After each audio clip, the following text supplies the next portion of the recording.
Abduu maal gammaddan ni kolfita. Badhaasni na bira ga'ee jira. Badhaasa fudhattee dhufte maashaallah si gammannee jirra. Badhaasni kun kan eenyuti? Keeduwa? Kiyya qofaa miti keessan. Kan nama hundaati jechuudha. Yaani nutis si wajjin qabna keessa. Hi guys, what's up? Akkam jirtu? Hordoftoota fi kabajamtoota Shakumaa. Gammachuu qabna siyaarra gammachuu guddaa qabna. Maaliif yoo jettan obboleessi keenya Abduu Aappii, Abdii Mobile Aappii shillimaata yookiin badhaasa argatee jira. Badhaasa YouTuberii argatee jira jechuudha. Kanaaf gammachuun obboleessa keenya gammachuu keenya waan ta'eef nutis gammachuu ciccimaa qabna jechuudha. Si wajjin gammannee jira bakka jirtutti yoo viidiyoo kana dhageesse xiqqaadha jettee yoo na tuffachuu dhiifte dhaggeeffatte jechuudha. Abduu Mobile Aappii baga gammaddee nutillee si gammannee jira. Anis gidduu kana achi ga'uu ka'eera. Suuraadhaan gadi isinii dhiisa jechuudha bakka ga'ee jiru. Gidduu kana anis shillimaata isaa bira ga'uuf jira. Piikcharii irratti ilaaltu viidiyoo kana piikcharii isaa irratti ni argitu jedhee yaada. Kanaaf dhaggeeffattoota kiyya Abduu Mobile Aappii shallamameet kan jiru isinis gaaddaftanii ana obboleessa keessan akkasiin bakka sanaan geessanuu dhiifama wajjin isin gaafadhaa jechuudha. Ni yaada illee bakka sana ga'uu ni yaada waan ta'eef Abduu Mobile Aappii sappoortii erga taatee nuti illee sappoortii godhi lafaa kaasisiin jenna jechuudha. Kun dhaamsadha. Walumaa galatti baga gammannee si mirqaannee si caffarree jirra jechuudha. Guddaa gammannee. Maaliif gammachuun kan gammachuu keenya waan ta'eef walumaa galatti Shakumaan jechuun sarchi godhaatii Shakumaan subscribe godhaa dafa bakka kanaan ga'a. Dafaati bakka kanaan ga'a jechuudha. Ilmaan Oromoo warra YouTubera fayyadaman bakka kanaan ga'a. Ankollee ammallee YouTubera jedhamu baatus achi ga'a jedhee abdii qaban. Karoora kiyya takkaa dudduubatti hin deebifne waan ta'eef dafaati bakka kanaan nagaa shillimaata kana na qaqqabsiisa jechuudha. Fuulleetti awwee boo'ee maraadhe bakka. Dafii achi ga'uu qaba jedhee cinqamaa jira. Dafaati achi nagaa isiniin jedha dhaggeeffattoota kiyya. Amma gara qophii keenyaatti dabarfanna. Ibidda jaalala narraan damne narratti qabsiiste. Egaan akkuma beekamu obboleessi keenya Abduu Mobile Aappii haala kanaan shillimaata argateeti kan jiru yookiin Noobeelii siin jettan sana argatee jira jechuudha. Noobeelii muummeen ministeera argate sana Abduun asirraa YouTuberaan argatee jira jechuudha. Abduu Mobile Aappii congratulations siin jenna jechuudha. Congratulations siin jenna jirra edda deddeebiidhaan. Nutillee ummanni Oromoo isa guddiftanillee congratulations siin jennee jirra. Maaliif isin kan bakka kanaan ga'e waan ta'eef Abduu Mobile Aappii akka itti fuftee hojii dansaa nuuf hojjettu ammas kabajaa fi jaalalaan si gaafanna. Hojii kan kee badhaafame bakka kana ga'e jettee dhaabuu osoo hin taane hojii dansaa akka itti fuftee nuuf hojjettu abdii guutuu sirraa qabna jechuudha. Egaan dhaggeeffattoota keenya ummata ilmaan Oromoo yeroo isin akkanatti sappoorti gootanii guddiftan baay'ee tokko natti tola.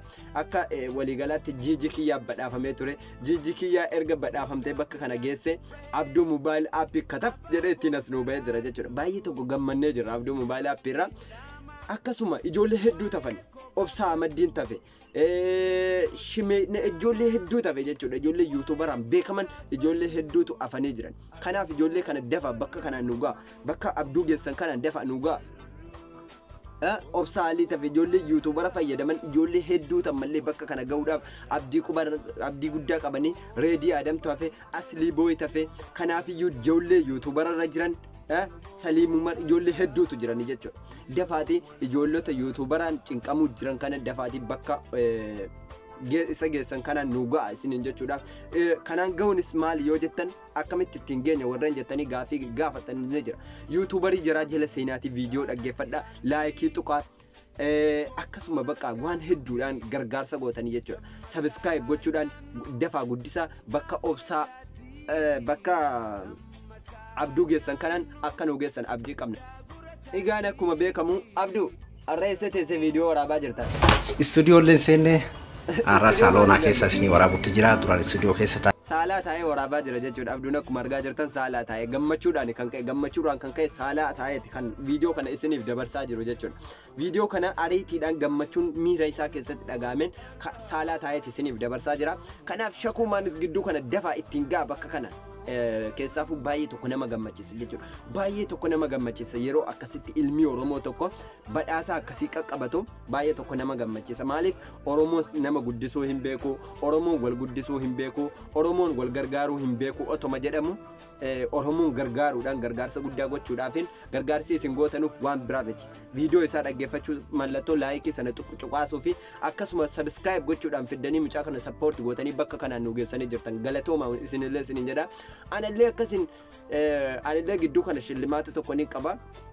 Shillimaata kiyya piikcharii viidiyoo walaa kanarra siniikaa achumatti kolfaa bira dabarfadha. Anillee noobeelii kiyya achitti sin argisiisa jechuudha. Kanaaf abduu sappoort gochuu keessanii guddaa galatoomaa. Anillee meeqoy sirba xiqqeeshoosii sirba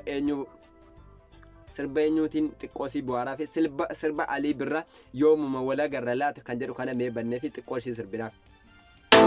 Aramoo boru yooma wal garru Oromoo arra yoom wal agarra Aramoo boru yooma wal garru Aramoo boru yooma wal garru Oromoo arra yoom wal agarra.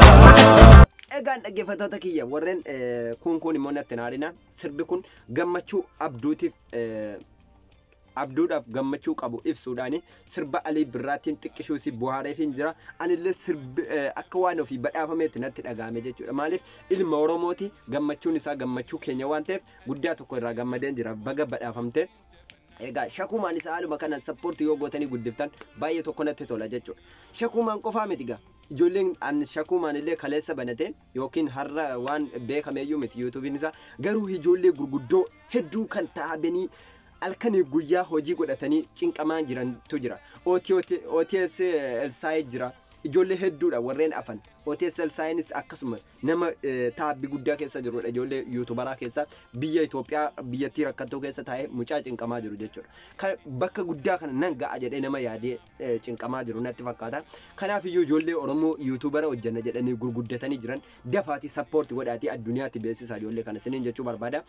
Egaan dhaamsi kiyya walumaa galatti ilmaan Oromoo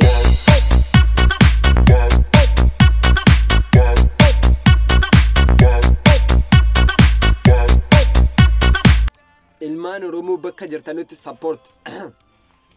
sappoortii na gochuu qabdan egaa yaa sappoortii godha asiin nagaa dafaate sappoortii wal godha nas godha shakumaan sappoortii godha. Egaan viidiyoo gabaabduu kana wanni qabadhee dhufeef abduu moobaayil aappii eebbisuu dhufe hundi keessaniyyuu galatoomaa egaa viidiyoo biraatiin walitti deebintu shakumaan sabskiraayib godha. Ibidda jaalala narraan dhabne narratti qabsiiste.